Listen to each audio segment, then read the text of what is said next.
राधे राधे आप सभी को। मैं आज आपको एक कार्तिक मास की कथा सुनाने जा रही हूँ। अगर आपको पसंद आए तो लाइक और शेयर कर देना। एक गांव में एक छोटी सी लड़की अपने माँ बाप के साथ रहती थी। वह बचपन से ही तुलसी माँ की बहुत सेवा करती थी। उसको तुलसी माता से बहुत ज़्यादा लगाव था। धीरे धीरे करते करते वह बच्ची बड़ी हो गई और बड़ी होकर भी उसकी श्रद्धा उतनी ही बनी रही। वो शादी लायक हो गई तो उसके माता पिता ने उसकी शादी कर दी और शादी में विदाई के वक्त उसको तुलसी का पौधा दे दिया और जिसे वे अपने ससुराल ले गई। ससुराल लेकर भी वे तुलसी पौधा की सेवा करती।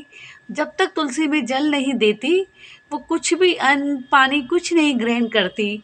उसकी दो जेठानी थी, वो ये सब रोज देखती तो वो उसको तंग किया करती थी।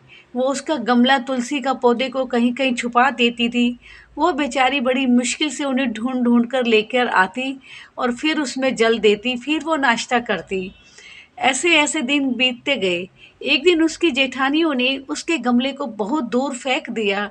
वो बेचारी सारा दिन ढूंढती रही, मेरा गमला तुलसी का पौधा, पर उसको कहीं नहीं मिला। वो बेचारी हार कर थक कर अपनी चारपाई पर लेट गई तो इतने में तुलसी माता उसके कमरे में आई और बोली, बेटी क्या हुआ, तो आज उदास क्यों है, तूने नाश्ता क्यों नहीं किया। तो वो कहती है, हे तुलसी माता, मैं कैसे नाश्ता करूं, आज मैं तुलसी में मैंने जल नहीं दिया, मेरे को मेरी तुलसी नहीं मिल रही, तो मैं नाश्ता कैसे करूं।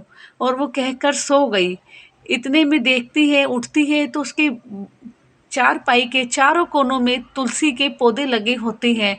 वो बड़ी खुश होती है और उठकर कमरे में ही सबसे पहले तुलसी में जल देती है और नाश्ता करने लग जाती है।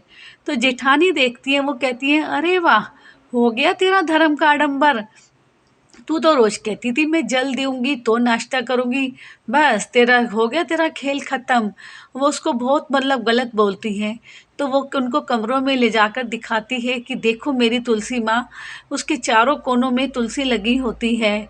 तो जेठानी सब देखकर उससे बहुत क्षमा मांगती है और कहती है, हमने तुझे बहुत तंग किया, हमें माफ़ कर दो, हे तुलसी माता, हमें माफ़ कर दो। वो बहू उन दोनों जेठानी को माफ़ कर देती है और उसके बाद से वे जेठानी भी उनके साथ ही रोज़ तुलसी माता को सींचती है और उनकी पूजा करती है। हे तुलसी माता, जय हो तुलसी माता, जय हो तुलसी माता।